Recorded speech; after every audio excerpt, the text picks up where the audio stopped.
성경 말씀은 빌립보서 2장 25절에서 30절까지입니다. 그리고 앞에는 아직도 자리들이 좀 여유 있으니까 뒤에 늦게 오시는 분들 용기 있게 앞으로 안내해 주시기 바랍니다. 빌립보서 2장 25절에서 30절 말씀까지 교독하겠습니다. 제가 먼저 읽습니다. 그러나 에바브로디도를 너희에게 보내는 것이 필요한 줄로 생각하노니 그는 나의 형제요 함께 수고하고 함께 군사된 자요 너희 사자로 내가 쓸 것을 돕는 자라.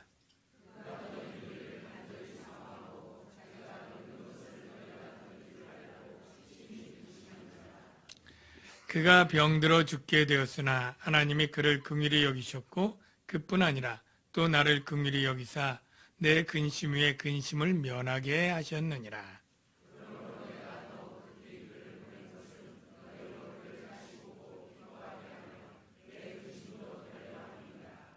이러므로 너희가 주 안에서 모든 기쁨으로 그를 영접하고 또 이와 같은 자들을 존귀히 여기라.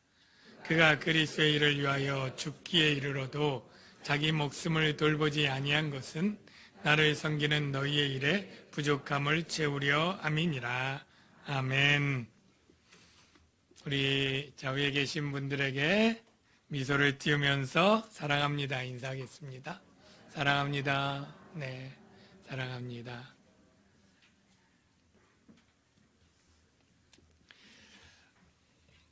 오늘 본문은 사도 바울이 에바브로디도를 빌립보 교회에 보낸다 하는 내용을 담고 있습니다. 사도 바울은 에바브로디도를 사실은 더 데리고 있고 그의 도움을 받기를 원할 계획이었었습니다. 그런데 에바브로디도를 디모데보다 먼저 보내야 되겠다 이렇게 말하고 시작을 하는데요. 에바브로디도가 어떤 사람이고 어떻게 있는지부터 조금 살펴보면 사도 바울이 로마 감옥에 갇혔을 때 주 62년경 되었죠. 그때 빌립보 교회는 사도 바울이 개척한 지 한 10여 년쯤 되는 그러한 교회였는데 굉장히 빌립보 교회가 가난하고 환난도 많았지만 이 사도 바울에 대한 그러한 감사와 애정이 있었고 선교에 대한 마음이 뜨거웠던 교회로 소개가 되어 있습니다. 그래서 여러 번 성경금을 보냈는데 특별히 로마 감옥에 있을 때는 이 감옥살이에도 돈이 또 들어가고 계속 재판을 앞두고 있고 또 여러 가지 선교하는 일을 계속하니까 선교 헌금을 보내야 되겠다 이런 결정을 합니다. 그래서 이 선교 헌금을 데려갈 사람을 찾으니까 이 빌립보 교회의 영적 지도자 중에 하나인 에바브로디도를 보내게 되는데요. 에바브라라고 하는 이름도 있고 디도라는 이름도 성경에 있지만 다 다른 사람입니다. 에바브로디도 이 사람은 영적 지도자니까 오늘날로 따지면 교회 여러 장로님 중에 한 분 아니면 교회 안수 집사이고 셀리더면서 중직을 맡고 있는 어떤 분 그 정도의 사람쯤 되는 것 같아요. 그래서 성경금을 모아서 그를 그 먼 길, 이 빌립보는 이 유럽의 동쪽 끝에 있고 터키 정도에 있고 바울은 지금 이탈리아 로마의 감옥에 있는 거잖아요. 그냥 지도로 대충 따져도 1000km는 훨씬 넘고 굉장히 긴 거리입니다. 그래서 이 성경금을 가지고 에바브로디도를 보낸 거예요. 보낼 때 이 성경금만 딱 전달하고 다시 돌아오라고 한 게 아니라 성경금을 전해주고 그리고 거기 계속 머물면서 사도 바울의 옥중 그 생활을 돕고 또 사역도 돕고 수종을 돕고 재판도 돕고 그 모든 끝까지 같이 돕도록 사람을 보낸 겁니다. 보낸 거예요. 그래서 지금 에바브로디도를 어떻게 소개합니까? 25절 보니까 그러나 에바브로디도를 너희에게 보내는 것이 필요한 줄로 생각하노니, 필요한 이유는 좀 이따 설명을 하고요. 그를 소개하죠. 나의 형제요. 예, 고륙 친형제는 아니고요. 믿음 안에서 우리가 다 하나님 한 아버지요, 우리는 형제인 줄로 믿습니다. 예수의 피로 하나 되고 성령으로 하나 된 형제죠. 형제요, 함께 수고하고 함께 군사된 자다. 군사됐다고 하니까 이것도 조금은 설명이 필요한데, 정말 총칼 들고 싸우는 군사는 아니겠죠? 바로 영적인 군사입니다. 영적 군사는 영적 싸움을 싸우겠죠? 그 영적 싸움은 어떤 싸움일까요? 당시 사도 바울이 싸우고 있는 영적 싸움은 무엇일까요?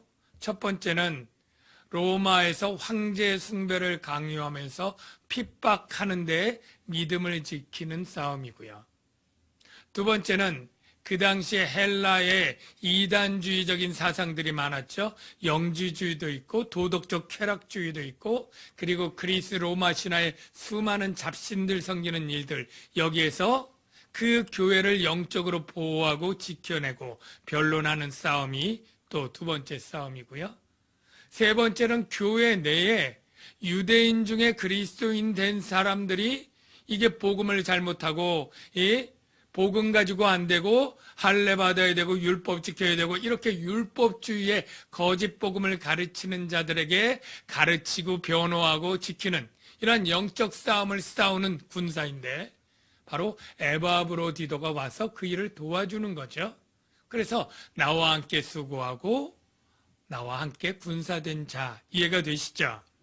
그 다음에 너희의 사자, 사자라는 것은 너희의 사신으로 선물을 가져온 그러한 사자, 이렇게 소개를 하는 것입니다. 그런데 이 에바브로디도가 죽을 병에 걸립니다. 정확한 병은 모르지만 그 병이 너무나 심해서 죽을 병에 걸리게 되었고, 바울이 한참 근심했는데 하나님의 은혜로 긍휼을 입어서 살아나게 되죠. 그런데 이 살아난 이 에바브로디도는 자기가 병든 것을 빌립보 교회, 자기를 보낸 교회가 소식을 어찌어찌 듣고 너무너무 걱정하고 근심하고 슬픔이 있다는 소식을 들으니까, 이게 자기 병 근심보다 그 성도들 근심하는 게 더 마음에 근심이 되었어요. 그래서 26절에 보니까 그가, 에바브로디도죠, 너희 무리를 간절히 사모하고 자기가 병든 것을 너희가 들은 줄을 알고 심히 근심한지라. 자기 병 나을 근심보다 그 빌립보 성도들 때문에 더 근심한 거예요. 그래서 사도 바울이 디모데를 원래 보내서 이것저것 있지만, 그리고 에바브로디도는 자기의 유익과 자기의 도움을 위해서는 필요하지만, 에바브로디도를 기한 전에 미리 그냥 다시 돌려보내겠다, 이야기를 하는 거예요. 그래서 27절에 그가 병들어 죽게 되었으나 하나님이 그를 긍휼히 여기셨고, 그뿐 아니라 또 나를 긍휼히 여기사 내 근심 위에 근심을 면하게 하셨느니라. 즉 에바브로디도를 걱정하던 근심을 면하게 해서 28절, 그러므로 내가 더욱 급히 그를 보낸 것은 너희도 그를 다시 보고 기뻐하게 하며 내 근심도 덜려하려 함이라. 이래서 돌려보낸다 라고 하면서 이 빌립보서 편지를 에바브로디도 편에 이제 보내는 것이죠. 이 에바브로디도를 생각해 봐요. 그 이름은, 에바브로디도의 이름은 사랑스러운 자 또는 매력적인 자, 이런 뜻이에요. 참 그 이름대로 하나님은 바울에게 에바브로디도는 얼마나 사랑스러운 후배고 동역자였겠어요. 그 감옥에 있고 이제 그 고통도 있는데 재판을 앞두고 어쩌면 사형당할지도 모른다고 하는 두려움이 있을 때 그와 같이 선물을 가지고 나에게 와서 필요한 것들을 채우고 돕는 그 에바브로디도가 얼마나 보배처럼 사랑스럽고 귀한 사람이겠습니까? 그래서 어떤 신학자가 이렇게 말했어요. 바울에게 에바브로디도는 에바브로디도가 바로 선물을 가져온 자일 뿐 아니라 그 자신이 선물이었다. 그러니까 에바브로디도는 선교 헌금을 선물로 가져간 자일 뿐 아니라 그 자신이 바울에게 선물과 같은 사람이었다라는 것이죠. 여러분 축복합니다. 여러분의 인생 가운데 선물과 같은 귀한 분이 많이 만나게 되고 또 그분들로 말미암아 기쁨과 힘을 얻는 인생이 되기를 축복합니다. 그런 선물로 받은 분들 있나요? 네. 고민하는 분들이 많은 것 같은데요. 네. 우리 인생 중에 가장 귀한 선물은 바로 예수님인 줄로 믿습니다.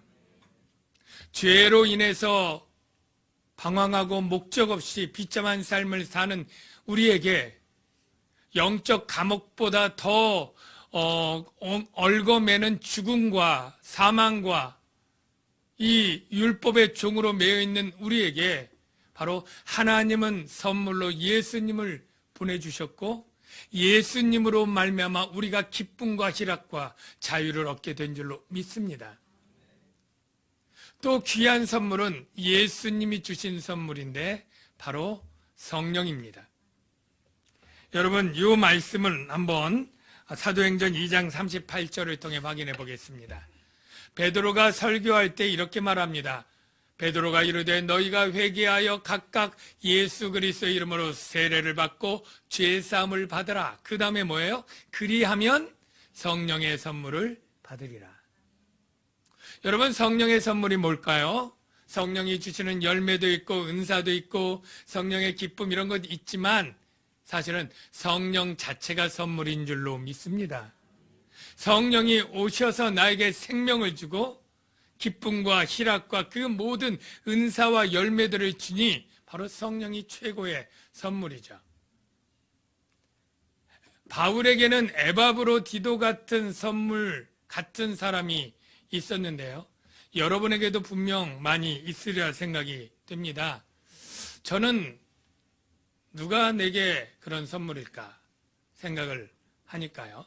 물론 예수님과 성령님 첫째고요. 그 다음에 제 아내가 선물입니다. 제 아내 표정을 봐야 될지 말아야 될지. 그 다음에 제 자녀들과 가족이 선물입니다. 여러분들의 배우자가 선물로 여겨지는 은혜가 있기를 축복합니다. 혹시 왼수 이런 것 안 됩니다. 네. 그 다음에 제가 목회할 때 서울광교회 조현삼 목사님이 제게 귀한 선물이에요.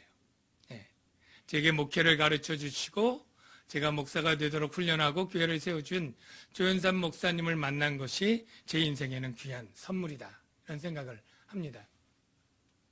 그리고 교회를 개척해서는 여러분들이 제 선물입니다. 제가 성도들 이렇게 오래된 분들 이렇게 할 때 그분이 등록할 때를 생각해 봐요. 그러면 그때 얼마나 내가 기뻐했고 얼마나 감사했던가. 이런 감사를 잊을 때 그걸 생각하면서 한 분 한 분 보면 하나님이 내게 위로를 주시고 기쁨을 주시고 목회의 보람을 주신 여러분들이 다 제게 선물이고요. 또 부교육자들도 제게 다 선물입니다. 그리고 수고하고 섬기는 분들 다 귀한 선물이죠. 그래서 참 감사한데요. 얼마 전에 제가 칼럼에도 썼는데 빌립보 선교의 이야기를 했는데 혹시 읽어보신 분들 계신가요? 네, 잘 안 읽죠? 근데 하여간 조현삼 목사님이 제 은사인데 이제 저희 교회에 오셨어요. 그때 빌립보 선교회 장학생들 모아서 하시는데 네 분이 오셨는데 이런저런 얘기하다가 내가 어제 주일 오후 설교에 김 목사 얘기를 많이 했으니까 한번 설교를 들어보라고 얘기를 하셔요. 그래서 가서 또 이제 들어보니까 그 내용인즉 설교 중에 이제 빌립보 선교회를 만든 분에게 감사하는 그런 내용을 하면서 이 예수님께 병 고침 받고 돌아간 10명의 사람들 중에 다 9명은 그냥 가고 한 사람만 감사 인사하러 온 얘기를 설교 중에 하시면서 그 9은 어디 갔느냐 하면서 예수님도 감사하며 돌아오는 사람을 찾았다, 기다리셨다, 그 얘기를 하죠. 그러면서 이제 제 얘기를 했는데, 이제 서울광영교회 부목사로 있다가 개척한 사람이 20명 정도 되고요. 그냥 부목사 아니고 도운 사람도 또한 20명 국내에 있어요. 그런데 매년 인사를 드리러 오는 사람은 김서열 목사밖에 없다, 그런 얘기를 하면서 그 9은 어딨냐 이런 농담으로, 뼈가 약간 있는 그런 농담을 하시면서 설교를 하셨어요. 사실 이제 저는 개척해서 매년 2번씩 제 아내와 이제 스승의 날하고 이제 생신은 이제 2번 정도는 이제 찾아뵙고 작은 선물 드리고 인사를 꼭 다녔습니다. 그래서 제가 자랑을 하려는 게 아니라 어쩌면 조현삼 목사님에게도 내가 선물과 같은, 그래서 보람과 의미가 되는 에바브로디도 같은 사람이 되면 좋겠다 하는 생각을 했다는 거예요. 여러분들이 인생 가면서 바울에게 에바브로디도가 있는 것처럼 여러분들은 하나님께 이렇게 기도할 수도 있겠죠. 하나님, 나를 돕고 나에게 기운을 주는 에바브로디도 같은 사람이 어디 있습니까? 왜 나는 그런 사람 없습니까? 그런 사람을 내게 붙여주십시오 라고 기도하는 것도 나쁘진 않아요.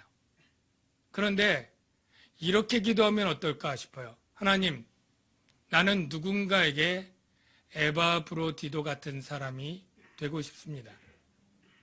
누군가 나를 볼 때 힘을 얻고 보람을 얻고 위로를 얻는, 나는 에바브로디도 같이 섬기는 사람이 되고 싶습니다. 이런 기도가 더 은혜롭고 멋지지 않겠습니까? 그래서 우리가 선물을 같은 사람을 찾기보다 내가 누군가의 선물 같은 사람이 되기를 바라고 기도하는 저와 여러분이 되면 좋겠습니다. 두 번째 본문에서 깨닫는 영적 은혜는 그리스도인들은 평안을 누리는 자인가 근심하며 살아가야 되는 자인가 하는 질문인데요. 자, 여러분, 이 질문에 대답을 어떻게 하시겠습니까? 평안을 누리며 살아가야 되는 것이라고 우리는 알고 있었습니다. 내가 너희에게 평안을 끼치노니 너희가 환난을 당하나 담대하고 평안하라고, 그리고 항상 기뻐하라고, 아무것도 염려하지 말라고, 이런 말씀들을 들었기 때문에 우리는 평안을 누리며 살아가야 되는 자, 이렇게 대답을 할 겁니다. 그런데 오늘 본문에 보면 유독 근심이라고 하는 말이 많이 나오는데요. 이 에바브로디도는 자기 병이 걸렸지만 자기 병에 대한 근심보다 빌립보 교회 성도들이 고통하고 슬퍼하는 것을 심히 근심했다, 그렇게 얘기를 하고요. 사도 바울은 자기 재판 때문에, 이 선교 때문에 자기도 근심이 있지만 에바브로디도 때문에 또 근심하고, 그리고 에바브로디도 때문에 근심하는 빌립보 교회를 위해서 근심하는 내용이 나옵니다. 그게 바로 이제 27절, 28절, 27절 끝에 보면 내 근심 위에 근심을 면하게 하셨느니라. 첫 번째 근심은 바울 자신의 근심이고, 두 번째 근심의 내용은 잘 읽어보면 에바브로디도의 질병 때문에 근심하는 거고요. 28절에 보면 맨 끝에 내 근심은 빌립보 교회 때문에 한 근심이에요. 그러니까 여기에 계속 에바브로디도도 근심하고 바울도 근심하고 이렇게 되어 있어요. 여러분, 제가 여러분에게 드리는 말은 그리스도인들은 어쩌면 근심해야 되는 자들이다라는 거예요. 제가 이제 로마서 9장 1절부터 세 번의 자막 성경 말씀을 설명해 드릴 텐데요. 4번 자막 볼게요. 자, 사도 바울이 나에게 뭐가 있어요? 큰 근심이 있는 것과, 큰 근심이 있대요. 그 근심이 한 번 있다가 없어진 게 아니에요. 마음에 그치지 않는, 그러니까 계속되는 고통이 있다. 이렇게 고백하고 있습니다. 그 내용은, 이유는 뭐냐면 내 양심이 성령 안에서 나와 더불어 증언하노니 나의 형제 곧 고륙의 친척을 위하여 내 자신이 저주를 받아 그리스도에게 끊어질지라도 원하는 바로라. 자, 여기 근심이 무엇 때문인지 설명되어 있죠. 믿지 않는 고륙 친척의 구원을 위해서. 그리스도인들은 예수 믿는 순간, 평안을 누리고 기쁨을 누리는 순간부터 이 평안과 기쁨을 누리지 못하는 사랑하는 가족, 믿지 않는 부모, 형제, 친척을 위해서 끊임없이 근심해야 되는 자들이다 라고 말하고 있죠. 고린도후서 7장 9절 10절은 어떤 근심이 또 있었나 봅시다. 내가 지금 기뻐함은 너희로 근심하게 한 까닭이 아니요 도리어 너희가 근심함으로 회개함에 이른 까닭이라. 너희가 하나님의 뜻대로 근심하게 된 것은 우리에게서 아무 해도 받지 않게 하려 함이라. 하나님의 뜻대로 하는 근심은 후회할 것이 없는 구원에 이르는 회개를 이루는 것이요 세상 근심은 사망을 이루는 것이니라. 여기 두 종류의 근심이 있는데 세상 근심과 하나님의 뜻대로 하는 근심. 예수 믿으면 근심하지 말라, 평안을 누리라 하는 것은 바로 이 오른쪽에 세상 근심을 버리고 무엇을 먹을까, 무엇을 입을까, 어떻게 살아갈까, 이런 세상적인 욕망으로 인한 근심은 버리고, 세상 근심 버리고 하나님의 뜻대로 하는 근심은 우리가 해야 될 자라는 거예요. 그 하나님의 뜻대로 하는 근심은 어떻게 내가 죄를 벗고 내가 더 성숙하고 내가 더 회개해서 하나님이 기뻐하는 자로 살아갈까에 대한 근심. 그냥 죄 중에 있으면서도 평안하고 룰루랄라. 이거 안 된다는 거예요. 아직 영적으로 미성숙하고 정말 신앙생활은 몇십 년 했지만 아직 영적 어리면서 그냥 룰루랄라. 이게 아니라는 거예요. 더 성장하고 더 성숙하고 하나님의 뜻에 합당한 사람이 되고 합당한 일을 하고 싶은 열망 때문에 생기는 근심.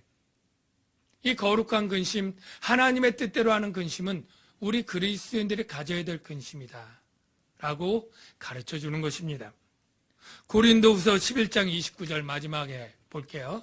아직도 날마다 내 속에 눌리는 것이 있으니 곧 모든 교회를 위하여 염려하는 일이라. 교회는 성도들이죠. 누가 약하면 내가 약하지 아니하며 누가 실족하게 되면 내가 애타지 아니하냐. 사도 바울이 예수 믿도록 개척해서 만든 그 교회 중에 누가 시험에 들어서 믿음을 떠나려고 그래요. 누가 계속 이단 사상에 막 마음이 흔들리려고 해요. 교회도 잘 안 나오고 실족해요. 이럴 때 사도 바울은 늘 그것이 눌리고 그것이 애타고 그것을 염려하는 그것이 끊임없이 계속 있다는 거예요. 여러분, 우리가 그리스도인 된부터 우리의 형제들과 우리 성도들을 돌아보는데 그 성도들이 믿음이 흔들리고 방황하고 영적으로 침체되고 시험에 들 때 내 마음이 그냥 평안해, 이게 문제가 있다는 거예요. 한 공동체면 그래서는 안 된다는 거죠. 여러분, 우리가 예수 믿으면 한 형제가 되는 건 여러분 알죠? 그리고 비유로 하면 예수님을 머리로 한 몸이요 각 지체의 각 부분이라고 하는 것 여러분 알죠? 같은 몸의 지체라면요, 우리가 심장이 다치면 심장만 아파하나요? 온몸이 괴로워요. 우리가 다리가 다치면 다리만 아파하고 다른 지체는 즐거우나요? 그것 때문에 다 고통하잖아요. 그런 공감하고 같이 근심하고 해주는 것이 있어야 된다는 거예요. 우리 자막 말씀을 한번 볼게요. 우리 고린도전서 12장 25절 26절 말씀. 모은 가운데서 분쟁이 없고 오직 여러 지체가 서로 같이 돌보게 하셨느니라. 만일 한 지체가 고통을 받으면 모든 지체가 함께 고통을 받고 한 지체가 영광을 얻으면 모든 지체가 함께 즐거워하느니라. 여기 초점은 한 지체가 고통받으면 다른 지체도 함께 고통을 받아야 한 몸이라는 거예요. 한 지체의 근심거리는 그의 근심거리만이 아니라 다른 성도들이 같이 근심해 줘야 될 거라는 거예요. 제가 전에 예화 들은 거라 또 하기가 좀 그렇지만 그래도 이해하기 쉽도록 반복해서 또 하는데 이해해 주시기 바랍니다. 어떤 괴물이 있었어요. 머리가 둘이 달렸어요. 몸은 하나예요. 사람들이 궁금해하죠. 저거는 머리가 둘이니까 둘인 거야? 아니면 몸이 하나니까 하나인 거야? 갑론을박이 되었습니다. 그때 어떤 지혜자가 말했죠. 팔팔 끓는 물을 가져다가 그 한쪽 머리에 부어봐라. 그리고 다른 쪽 머리가 웃고 있으면 이건 둘이다. 같이 괴로워하면 하나다. 근심을 나누고 고통을 나누면 하나고 그것이 별개면 둘이다 이거예요. 우리 남양주광역교회가 교적상 다 한 남양주광역교회죠. 그러나 교적으로 하나 되었다고 한 공동체라고 말할 수 없다는 건 여러분 알잖아요. 우리가 예배를 드리고 아무도 몰라요. 그의 고통은커녕 모르는 사람이 나는 나 혼자 예배를 드리고 오면 나는 공동체 안에 들어있지만 있다고 할 수 있을까요? 내가 세론에 속해서 10명 세론인데 세론 누군가는 아파서 그리고 괴로워서 망해서 근심거리로 가득한데 나는 홀라 내 영혼 평안해. 이러면 한 공동체라고 할 수가 있을까요? 한국 교회가 이게 문제인 거예요. 우리 남양주광역교회 성도들이 정말 공동체적인 교회가 되었으면 좋겠어요.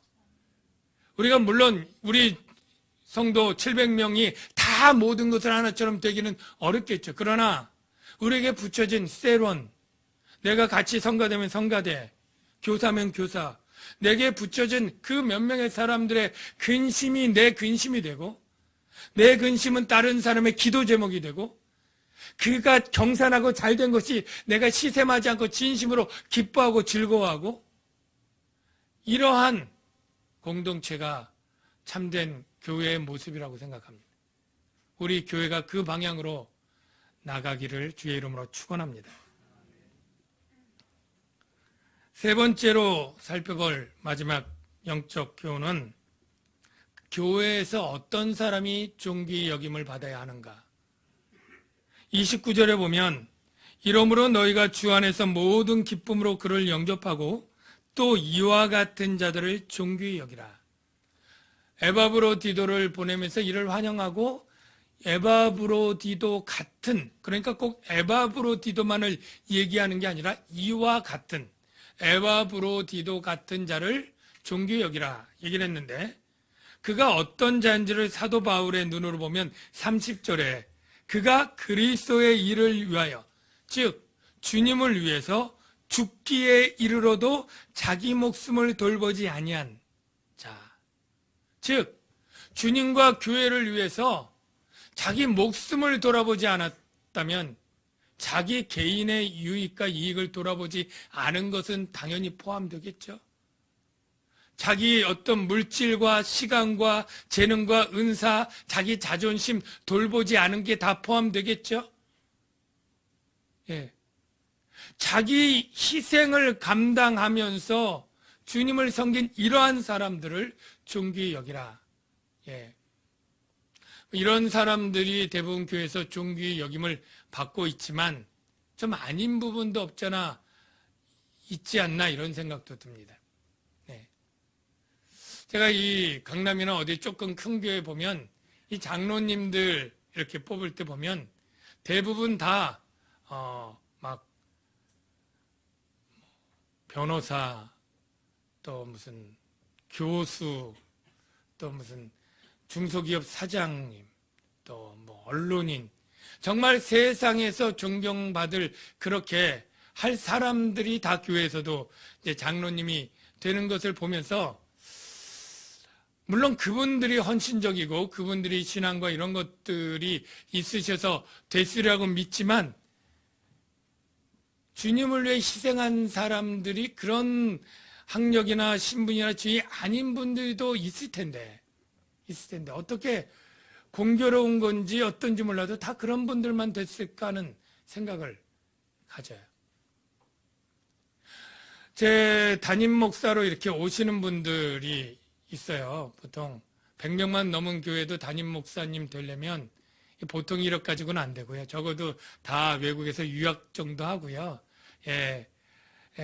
뭐 석사 학위 정도로도 안 되고 대부분 박사, 그리고 뭐 어디 신학 강사나 교수, 또 큰 교회에서 사역한 경력, 이런 것들 다 웬만큼 있습니다. 우리 교회 나중에 후임될 때도 아마 박사님들 굉장히 많이 아마 올 수도 있을 것 같은데요. 그런데 그분들이 뭐 영성이 부족하거나 실력이 부족하다는 것 아닌데, 아닌 분들 가운데도 있지 않겠어요? 근데 한결같이 다 똑같이 되는 것을 보면서 이 교회가 존귀 여길 사람을 존귀 보는 눈하고 세상이 보는 눈하고 별반 차이가 없다는 것이 조금 아쉬운 거예요. 때로는 세상에서 존경받는 그러한 것들이 없는, 학력이든 뭐 재산이든 명예든 없는 분들이 큰 교회, 어떤 교회 목사가 되고, 교회에서도 그냥 평범하고 그렇지 않은 분들이 장로님, 집사님, 권사님으로 존귀 여김을 받고, 이런 것들이 세상과 교회의 다른 면의 모습으로 나타나야 되지 않을까 하는 생각입니다. 사랑하는 성도 여러분, 오늘 바울의 말씀처럼 우리가 정말로 선물과 같은 인물이 되도록 우리가 힘써야 되고요. 그리고 정말로 한몸 공동체로 옆에 사람의 근심들을 내가 나누어지고, 영적으로 침체되고 하는 성도들을 위해서 내가 근심하며 기도할 수 있는 그러한 사람들이 되기를 바랍니다. 그리고 세상의 가치가 아닌 하나님의 가치로 존귀 여길 자로의 존귀 여기는 그러한 남양주 광영교회가 되기를 주의 이름으로 축원합니다. 이 시간에 우리 말씀을 생각하면서 찬양하고 싶은 것은 오직 주님의 은혜를 찬양하기를 원합니다. 그래서 은혜 아니면 살아